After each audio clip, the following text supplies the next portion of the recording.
সবার সাথে। আসছি পরবর্তী খবরে। মুর্শিদাবাদের নওদা মধুপুর বাজার এলাকায় ফাইজানে সুন্নাত ইসলামিক জনকল্যাণ সমিতির উদ্যোগে এক বিরাট শীতবস্ত্র বিতরণ অনুষ্ঠান কর্মসূচি পালন করা হয়। এই জনকল্যাণ সমিতি ঈদের সময় অসহায় মানুষদের নামাজ পড়ার সুব্যবস্থা করে দেয় ও গরিব ও দুস্থ মানুষদের পাশে দাঁড়ায়। আমাদের মধুপুর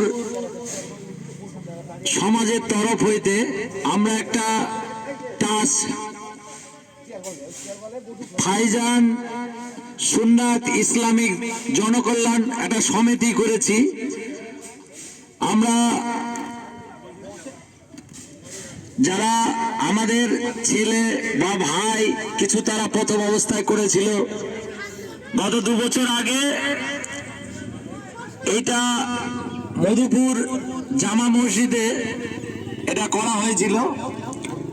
করার পরে আমরা দেখলাম যে ছেলেরা যদি করতে পারে, তারা ইয়াং ছেলেরা যদি করতে পারে, তো আমরাও একটা টাস্ক তৈরি করেছি। আমাদের উদ্দেশ্য হচ্ছে দুস্থ গরিব তাদের পাশে দাঁড়ানো। আমরা গুটি গুটি পায়ে এগোচ্ছি। এখন করাই ভালো। ইনশাআল্লাহ আল্লাহ যদি রাজি থাকে, এটা বড় আকারে যতদূর পারবো আমরা, আমাদের সঙ্গে আছে ভালো ভালো লোক, তারা সমাজের যে সমস্ত মানুষ তাদেরকে বলবো যে এই আমাদের সঙ্গে এগিয়ে আসতে।